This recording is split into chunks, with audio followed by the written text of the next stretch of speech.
The job fair could turn into an interview on down the road. One of the many things you'll be asked about references, and you might have several in mind, but it's important to kind of plan that out. Randy Wood is our career expert in here with a little advice, and you say actually coach your references. What do you mean by that? Sure, well, to the degree you can, and I guess first to illustrate what you shouldn't do, this is a true story, and I'll use the name Cindy. Cindy. A friend named Cindy. Okay. I used to work with Cindy years ago.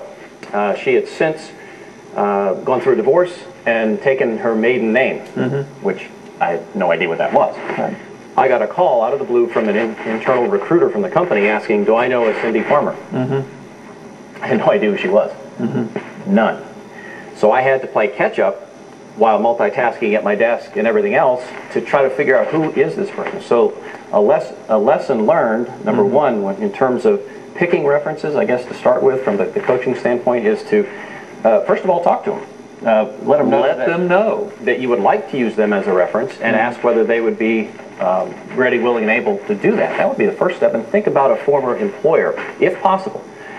Challenge is, a lot of times companies have just dissolved, people have gone by the wayside, can't find them. So think about people that you've worked with who have since moved on to other companies, maybe people you've sold to or purchased from, so they can talk about your business integrity and that sort of thing. Okay, so you pick somebody, and once you've got the right person, what does this coaching involve? The coaching part, first of all, understand everybody's busy. I want to, in an ideal world, I would like to be able to call my reference, first of all, in advance and let them know that I'm applying for a position at Fox 8. Secondly, once I've interviewed with Fox 8 and they say, give me a reference, I will provide, let's say, Brad Jones.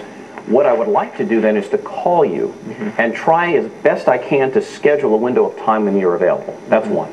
Another thing that you could do is also coach the reference on what you'd like them to say about you. And by that I mean, think about a time when Randy solved a problem, or Randy went above and beyond the call, because you may not really think of that. I'm not front of mind with you, other than, hey, he's a nice guy and he did everything he was asked to do, that kind of thing. So you want to try to get an example of, for them, what it was that, that you want them to talk about.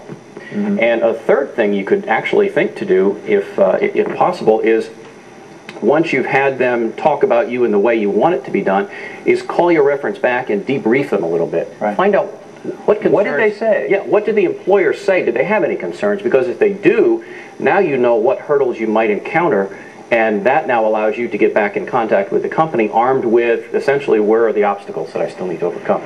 So, you know, a lot of people, I think, don't put that thought into them.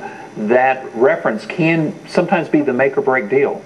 We worry about so much what's on paper, but using that resource sometimes is the last key. Well, look, with the job market as tight as it is, normally when you get somebody says, I want to check references, normally you think, you know, I'm in, I'm good, we're fine. As it is now, it may not be the case, and anything you can do to put distance between you and someone else is to your advantage. And this is one way to not leave it to chance. And it may make you a little smarter and a little better than the next person applying for the job. That's the game plan. That makes the difference. Randy, thank you very much. Hey, real quickly, you've got some seminars that you do? I do. I do them every Saturday at 10 a.m. at my office. You can go to woodengroup.com. I'm sure you have the information. Yeah, we got the information right there. And this is free, right? Yeah, it's free. No cost, no obligation. We do them every Saturday, so I'd encourage, you know, bring a friend. All I ask is that you call in advance so we have enough seating and that sort of thing. And it takes about how long?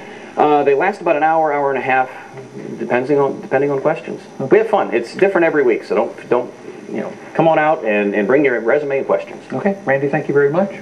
Appreciate it. And of course, it starts at 10 a.m. We've got the address on your screen, 3540 Clemens Road, Suite 5. Seating limited, and as he says, give him a call ahead of time, 793-8040. You can also email Randy. All that information on our morning news page of our website.